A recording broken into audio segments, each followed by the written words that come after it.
Welcome to my channel bank Nifty masters. ఈ రోజు bank Nifty 630 points market అయితే down అయ్యి 53,820 దగ్గర మార్కెట్ అయితే క్లోజ్ అయింది ఫ్రెండ్స్. సో మార్కెట్ అయితే ఫాలో అవుతుందని చెప్పాను. అదే విధంగా మార్కెట్ అయితే ఫాలో అయితే అయింది. సో బట్ మన ట్రేడ్ సెటప్ అయితే వర్కౌట్ అవ్వలేదు. బట్ ఈ రోజు అయితే నాకైతే స్టాప్ లాస్ అయితే ట్రిగర్ అయింది. సో ఏ విధంగా ఎంట్రీ తీసుకున్నానో చెప్తా చూడండి. నిన్న నేనేం చెప్పాను ఫ్రెండ్స్, ఫస్ట్ 15 మినిట్స్ క్యాండిల్ కనుక ఒక బేరిష్ క్యాండిల్ వస్తే మాత్రం మీరు పుట్ ఆప్షన్ ప్లాన్ చేసుకోండి. ఎందుకంటే మార్కెట్ ఫాల్ సైడే ఎళ్తుంది అని జెప్పాను. అదే విధంగా ఫస్ట్ 15 మినిట్స్ క్యాండిల్ కూడా మనకు క్లియర్ ఇండికేషన్ ఇచ్చింది. ఫాల్ అయ్యే సైన్. సో దాన్ని బేస్ చేసుకొని నేను ఇక్కడ ఎంట్రీ తీసుకున్నాను ఫ్రెండ్స్. ఎంట్రీ తీసుకున్నాను. నాకైతే స్టాప్ లాస్ అయితే ట్రిగ్గర్ అయిపోయింది.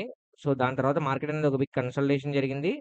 చూసారా? ఆల్మోస్ట్ ఆల్ ఎక్కడ పెద్ద మొమెంటమ్ ఏమి లేదు. ఒక బిగ్ కన్సల్టేషన్ అయితే జరిగింది. సో అంటే ఈరోజు మార్కెట్ బట్టి మనకు అబ్జర్వ్ అయిందేంటంటే, యాక్చువల్లీ ఈరోజు ఎక్స్‌పైరీ డే కాబట్టి కొంచెం మార్కెట్ అనేది అంత పెద్ద మొమెంటమ్ ఏమి లేదు. సో, ఈ నాకైతే స్టార్టింగ్‌లోనే ఇంకా స్టాప్ లాస్ ఎప్పుడైతే ట్రిగ్గర్ అయిందో, సో, ఇంకా ఎటువంటి ఎంట్రీ అనేది తీసుకోలేదు. సో, ఏమైనా ఈ లెవెల్ ఏమైనా బ్రేకౌట్ అయితే అప్పుడు ఒకవేళ కాల్ సైడ్ ఉందాము అని అనుకున్నాను. కానీ, ఈ లెవెల్ అయితే బ్రేకౌట్ అవ్వలేదు. మళ్ళీ ఇక్కడ నుంచి ఒక ఫాల్ అయితే కనిపించింది. కానీ నేను ఎటువంటి ఎంట్రీ తీసుకోలేదు ఫ్రెండ్స్. సో, మార్కెట్‌లో అయితే ఈరోజు ఈ ఫ్లాట్‌గానే మొమెంటమ్ జరిగింది. పెద్ద మొమెంటమ్ ఏమి లేదు. చెప్పాను కదా ఫ్రెండ్స్, ఈ వీక్ అంతా ఒక స్టార్టింగ్‌లోనే మొమెంటమ్ జరిగింది తప్ప పెద్ద మొమెంటమ్ ఏమి లేదు. సో, ఇంక రేపు మార్కెట్ ఎలా ఉండబోద్ది, రేపు మార్కెట్‌లో సపోర్ట్ అండ్ రెసిస్టెన్స్ ఏ విధంగా ఉండబోద్దో చెప్తా చూడండి. సో, రేపు మార్కెట్ గనక మీరు అబ్జర్వ్ చేస్తే, మీరు రేపు మార్కెట్ చూస్తే, రేపు మార్కెట్‌లో మాక్సిమం మీరు వన్ డే క్యాండిల్ గనక చూస్తే, వన్ డే క్యాండిల్‌లో కూడా క్లియర్‌గా ఏంటంటే ఫ్రెండ్స్, వన్ డే క్యాండిల్‌లోని మార్కెట్ ఒక క్లియర్ ఫాల్ అయితే క్లియర్ కనిపిస్తుంది. రేపు మార్కెట్ ఫ్రెష్‌గా ఓపెన్ అవుతుంది. మళ్ళీ నెక్స్ట్ వీక్‌కి మార్కెట్ ఓపెన్ అవుతుంది కాబట్టి, కొంచెం మార్కెట్ అయితే వెయిట్ చేయండి. ఎందుకంటే ఇక్కడ మళ్ళీ ఒక స్ట్రాంగ్ ఒక సపోర్ట్ జోన్ ఉందన్నమాట. సో, ఈ సపోర్ట్ జోన్ నుంచి ఇక్కడ నుంచి బౌన్స్ బ్యాక్ అవుతదా లేదా అనేది చూడాలి.